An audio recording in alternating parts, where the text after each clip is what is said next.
మన హిందూ ధర్మాన్ని పాటించడానికి ప్రతి ఒక్కరు ఎటువంటి ఎటువంటి గురువుగారు మన హిందూ సాంప్రదాయాలను పాటించడానికి ప్రతి ఒక్కరు ఎటువంటి చర్యలు తీసుకోవాలని అంటారు? ఆపదామపహర్తారం ధాతారం సర్వసంపదాం లోకాభిరామం శ్రీరామం భూయో భూయో నమామ్యహం. హరే కృష్ణ కృష్ణ కృష్ణ హరే హరే, హరే రామ రామ రామ హరే హరే.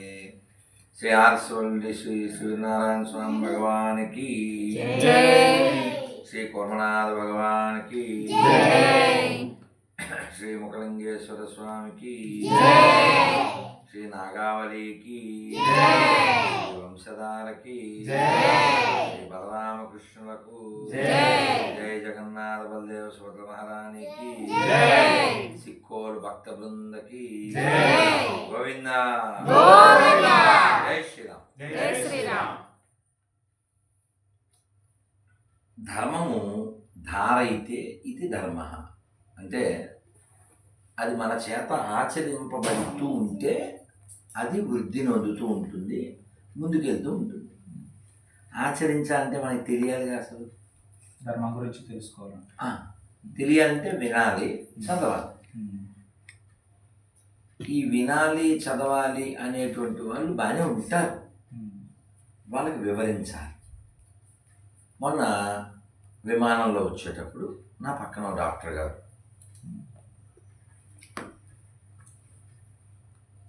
ఒక 50 ఏళ్ళు ఉండొచ్చు. భగవద్గీత ఉంది కానీ ఎలా చదవాలో ఏమిటో,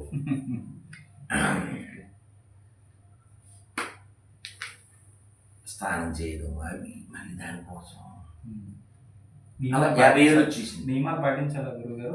అదే ఆయన క్వశ్చన్ కూడా. 50 ఏళ్ళు వచ్చేసినాయి, ఇంతవరకు చదవలే, ఉంది భగవద్గీత. పొద్దున్న వెళ్ళిపోవాలి, మరి హాస్పిటల్కి వెళ్ళిపోవాలి. అలా హాస్పిటల్ నుంచి వచ్చి అందరినీ ముట్టుకుంటాం, అన్నీ ముట్టుకుంటాం, అలసిపోయి ఉంటాం. ఇలాంటి శంకలతో ఆయన చదవలేదు ఇంతవరకు. ఆయన కాదు, అలా 1000 లక్షల మంది చదవలేదు ఇంతవరకు బాబు బోల్ నియమాలే.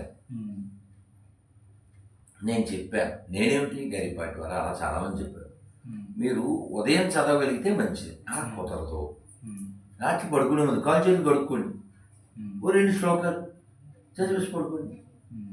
2 శ్లోకాలు అర్థంతో చదివి పడుకోండి. రోజుకి 2 చదివితే ఏమవుతుంది? సంవత్సరం అయిపోతుంది భగవద్గీత. సంవత్సరంలో భగవద్గీతని అంతే కదా.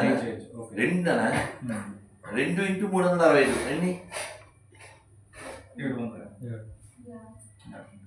కదా. అందులో 700 శ్లోకాలు, 700 365. ఇప్పుడు అప్పుడప్పుడు కొన్ని మిస్ అయిపోయినా 350 అంటే 700 శ్లోకాలు. 350 రోజులు వేసుకో, 15 రోజులు తీసే సెలవులు అనుకో. రోజుకి 2 చదివితే భగవద్గీత అయిపోతుంది సంవత్సరానికి. అయితే మరి ఆ శ్లోకాలు అవి చదవకాలని చెప్పారు. మీకు అర్థం కాదు సంస్కృతం కాబట్టి, కానీ శ్లోకం అర్థం అలా చదువుతూ వెళ్ళిపోతే ఏమవుతుంది? ఏదో ఒకటి మన హృదయానికి తగులుతుంది. ఇన్నిసార్లు జపం చెయ్యి అని చెప్తారు. ఎందుకని? నువ్వు చేసినన్నిసార్లు లోపలికి వెళ్ళదు అది. అండి విత్తనాలు వేసారండి, మెత్తని నేలే, నీళ్ళు కూడా పోసారు, అని మొలకెచ్చేద్దా? విత్తనం నీ దాకా రావాలంటే విత్తనంలో సత్తు ఉండాలా? తంపడం అంటే ఇప్పుడు ధాన్యం ఉంది, ధాన్యాన్ని నీళ్ళలో పోస్తే కొన్ని పైకి తెలిపోతాయి. నేలలోనే వేయకపోయినా నీటిలో వేసినప్పుడు మొలక సరే. మనం ధాన్యాన్ని నీళ్ళలో వేస్తే సత్తు లేనటువంటి ధాన్యం కొన్ని ఉంటుంది, అందులో గింజ రెడీ ఉండదు, పైకి చూడడానికి ఉంటుంది, దాన్ని ఇలా తీసి పడేస్తాం. అదవుతుందా? ఇందులో సత్తు లేదు, చూడ్డానికే అది ధాన్యపు గింజలా ఉంది. అలాంటి వాటిని మనం వేసిన తర్వాత మొలకలు ఎత్తింది, వాటిని తీసి కట్ల కట్టి వరి నాట్లు వేసాం.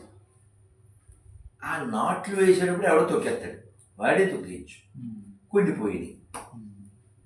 తర్వాత చీడ పీడ వచ్చి కొండిపోతాయి. అయినా తట్టుకుని ఎదిగింది.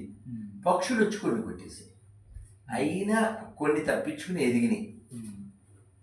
వాటిని కోసి కుప్ప నూరుస్తారు. ఆ నూర్చినప్పుడు ఇలా ఇలా కొడతారు, తెలుసు కదా. ఆ కొట్టినప్పుడు అలా ఎగిరిపోతాయి, అలా ఎగిరిపోతాయి. తర్వాత వాటిని తోర్పారబడ్డం అంటారు. అంటే ఇప్పుడంటే మిషన్లు వచ్చింది, లేనప్పుడు మాటలేదు. అలా కొన్ని ఎగిరిపోతాయి. ఆ చాట్లో పెట్టి ఇలా అన్నప్పుడు కొన్ని ఎగిరిపోతాయి. వాటి బస్తాల్లోకి వేసేటప్పుడు కొన్ని కనబడిపోతాయి. బస్తాలో నుంచి మిల్లుకి వెళ్ళేటప్పుడు, మిల్లుకి వెళ్ళిన తర్వాత అందులో పోస్తారు కదా, పెద్దది డ్రమ్లో ధాన్యంలో, అందులో పోసేటప్పుడు కొన్ని కనబడిపోతాయి. ప్రాక్టికల్గా కళతో చూసినవి నేను. పొలంలోనూ ఉన్నాను, రైస్ మిల్లోనూ ఉన్నాను, ఇవన్నీ ప్రాక్టికల్, ఊరికే కాదు. అందులో పోసినప్పుడు కొన్ని కింద పడిపోయింది. తర్వాత మొత్తం బియ్యం అయిన తర్వాత బస్తాలోకి ఎక్కిస్తారు, అప్పుడు కొన్ని కింద పడిపోయింది. అవి షాప్కి వెళ్ళాక మన ఇంటికి రైస్ ప్యాకెట్ వచ్చింది, రైస్ బ్యాగ్. అప్పుడు అమ్మ ఒక గ్లాస్తో తీసి గిన్నెలో పోస్తుంది. పోసేప్పుడు కొన్ని కింద పడిపోతాయి. అమ్మ కడుగుద్ది, కడిగేటప్పుడు కొన్ని గింజలు కనిపెట్టాయి. ఫైనల్గా అది ఉడికి నీ దగ్గరికి వచ్చేసరికి ఎన్ని చోట్ల ఎన్ని కోల్పోతే నీ దగ్గరికి వచ్చింది. అందుకే అన్నం పాడేస్తే చెప్పు తీసి కొట్టాలి. దేవుడు కూడా వదిలే కాసేపు. చాలా మంది లేక చచ్చిపోతున్నారుగా. ప్రజెంట్ ఇప్పుడు అన్నం దొరక్క చాలా మంది ఇది అవుతున్నారు. ఫంక్షన్లో గట్ట అన్ని కూడా అన్నం ఎన్ని చెప్పినా, నీలాంటోడు నాలంటోడు ఎన్ని చెప్పినా అన్నం పాడేసే ఏదో పాడేస్తానే ఉంటారు. ఒక వీడియో చూశాను, ఒక రైతు తింటున్నాడు.